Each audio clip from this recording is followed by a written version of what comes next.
Seja bem-vindo ao nosso estudo de hoje. Pegue a sua Bíblia e acompanhe esse texto comigo. Os fariseus e alguns dos mestres da lei, vindos de Jerusalém, reuniram-se a Jesus e viram alguns dos seus discípulos comerem com as mãos impuras, isto é, sem lavar. Os fariseus e todos os judeus não comem sem lavar as mãos cerimonialmente, apegando-se assim à tradição dos líderes religiosos. Então os fariseus e os mestres da lei perguntaram a Jesus: por que os seus discípulos não vivem de acordo com a tradição dos líderes religiosos, em vez de comerem o alimento com as mãos impuras? Ele respondeu: bem, profetizou Isaías acerca de vocês, hipócritas. Como está escrito: esse povo me honra com os lábios, mas o seu coração está longe de mim. Em vão me adoram. Seus ensinamentos não passam de regras ensinadas por homens.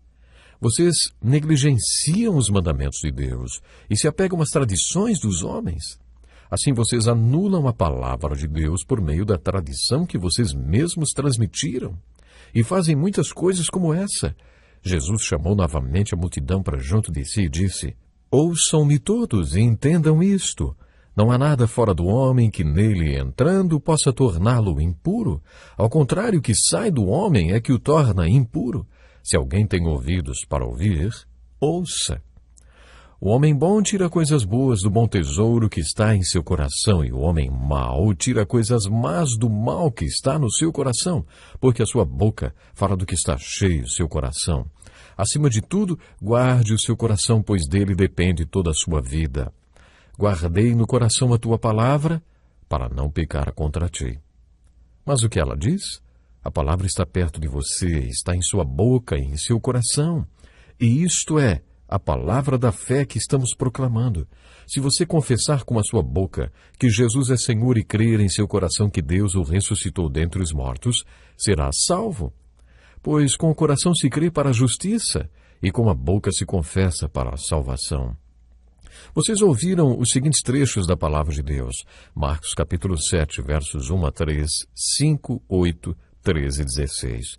Lucas capítulo 6, verso 45. Provérbios 4, 23. Salmos 119, 11. E Romanos 10, 8 a 10. Ouçam também esse texto escrito há mais de 100 anos por um soldado de guerra americano. Orei pedindo forças para que eu fosse vitorioso, mas enfraqueci para que aprendesse a obedecer. Pedi saúde para realizar grandes obras, mas fiquei enfermo para que minhas obras fossem ainda maiores. Pedi riquezas para que fosse feliz, mas fiquei pobre para que me tornasse sábio. Pedi poder para que os homens me respeitassem, mas fiquei fraco para que se sentisse dependente de Deus. Pedi tudo o que era preciso para que eu aproveitasse a vida, mas recebi vida para que pudesse aproveitar tudo dela. Não recebi nada do que pedi, mas tudo o que desejava. Apesar de mim, as orações que não fiz foram respondidas, e sou um dos homens mais abençoados do mundo.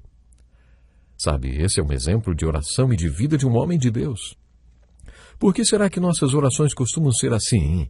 Por que nossas vidas são geralmente assim?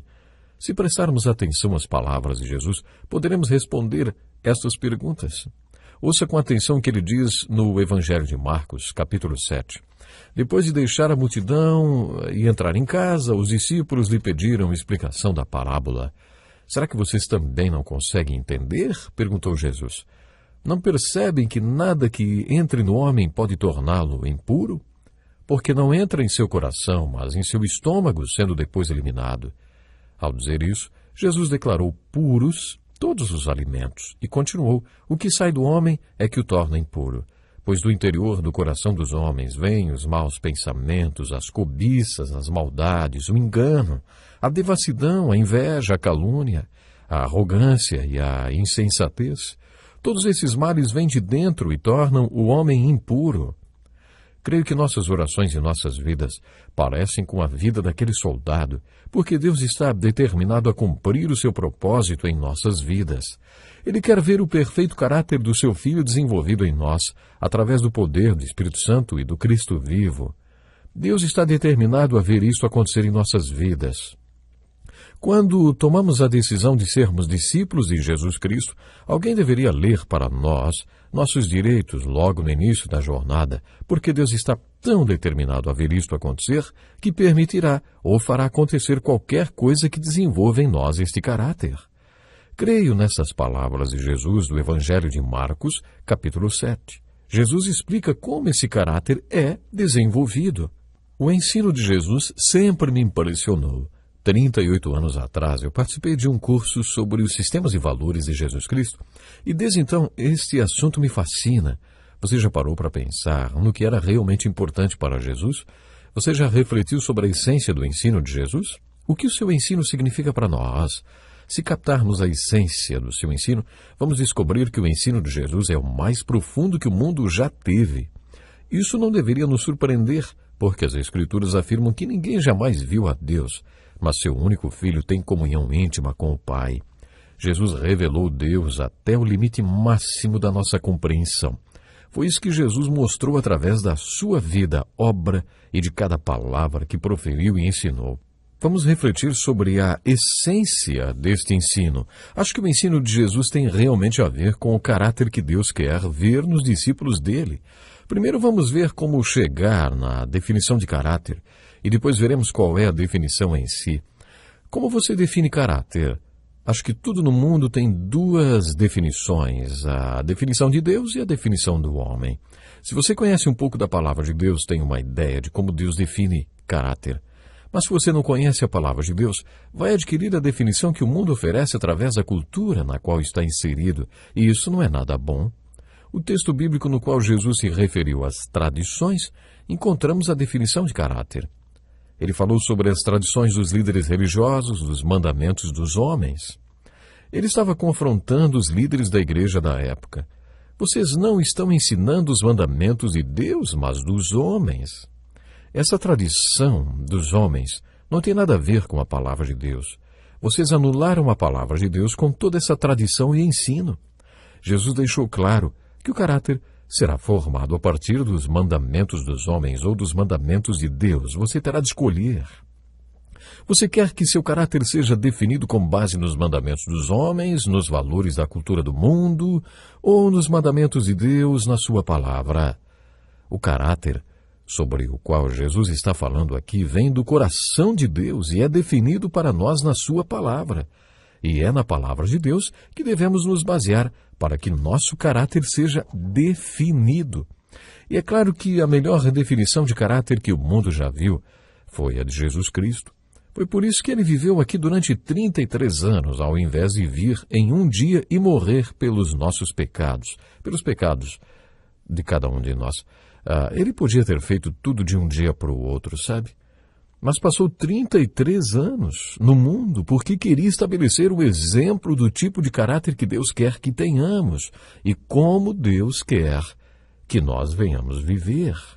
O primeiro homem que Deus criou, Adão, tinha esse tipo de caráter, mas ele caiu e o seu caráter mudou. A Bíblia o chama de o primeiro Adão. Deus disse que faria tudo outra vez e que mandaria um homem perfeito ao mundo para que víssemos nele e através dele o tipo de caráter que Deus quer para nós. Além dessa definição de caráter, Jesus também está ensinando nessa passagem de Marcos capítulo 7 como fazer para desenvolver esse caráter. Como conseguimos desenvolver esse caráter?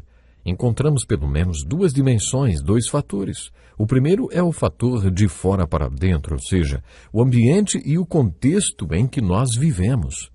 Talvez você diga, pode ser, mas existem muitos homens que vieram de uma vida muito difícil e pobre e acabaram se tornando grandes exemplos. Será que tudo depende do meio em que a pessoa vive? O que Jesus está dizendo é que existe uma influência no meio, que é um fator muito importante e não deve ser subestimada. Mas o fator principal é a resposta de dentro para fora a esta influência. Jesus enfocou estas duas dimensões formadoras de caráter. Tudo o que acontece a um ser humano, tudo que rodeia o ser humano, o meio em que vive, a cultura na qual está inserido, é muito importante. Tudo o que acontece, suas experiências e educação, o que quer que seja, exerce uma influência sobre ele. O que Jesus ensinou através desse texto sempre me fascinou muito. O que faz duas pessoas criadas no mesmo ambiente, tendo as mesmas experiências familiares e o mesmo tipo de educação, saírem totalmente diferentes uma da outra? O que as faz responder ou reagir de maneira diferente às situações e terem uma resposta de dentro para fora tão diferente uma da outra? Você conhece algum exemplo assim? Jesus explicou que não é apenas uma questão de fora para dentro. Esse fator é importante, mas o que realmente conta é a resposta de dentro para fora. Se você criar seus filhos de acordo com os valores de Deus, das Escrituras e segundo os valores de Cristo, você verá com os seus próprios olhos o que eu estou falando. O fator de fora para dentro não é o único que existe. O que determina a resposta de dentro para fora, para o fator de fora para dentro, bom, é aí que entra o ensino do Senhor Jesus. É aí que entra exatamente isso que nós estamos vendo aqui. As prescrições de Jesus. Podemos chamar isso de dinâmica da formação de caráter. De acordo com o ensino de Jesus e com as Escrituras, para que a resposta de dentro para fora, as forças de fora para dentro, seja satisfatória, é preciso haver um milagre no coração das pessoas. Sem esse milagre no coração das pessoas, é impossível haver essa formação especial do caráter. E quando falamos em milagre, claro, aí precisamos olhar exatamente para o Senhor Jesus. Precisamos olhar para Deus que enviou Jesus Cristo com esse propósito. O propósito de que nós humanos pudéssemos olhar para Jesus e enxergarmos nele a vitória completa para a nossa vida, o exemplo de um caráter perfeito, o exemplo de alguém que amava o Pai com muita dedicação. Pois é exatamente esse exemplo que nós precisamos. Por isso Deus enviou Jesus Cristo, o perfeito homem. Jesus Cristo, o Deus que se fez homem quando esteve aqui entre nós. O Deus que se fez homem para morrer também, para ser sepultado. Mas aí está o ponto-chave. O Deus que ressuscitou dentre os mortos com poder e grande vitória. Para quê? Para nos dar a vitória e o perfeito caráter. Até o próximo programa. Deus lhe abençoe. Este é um estudo escrito pelo Dr. Dick Woodward, na voz do pastor Edson Bruno. Até o nosso próximo encontro com a palavra.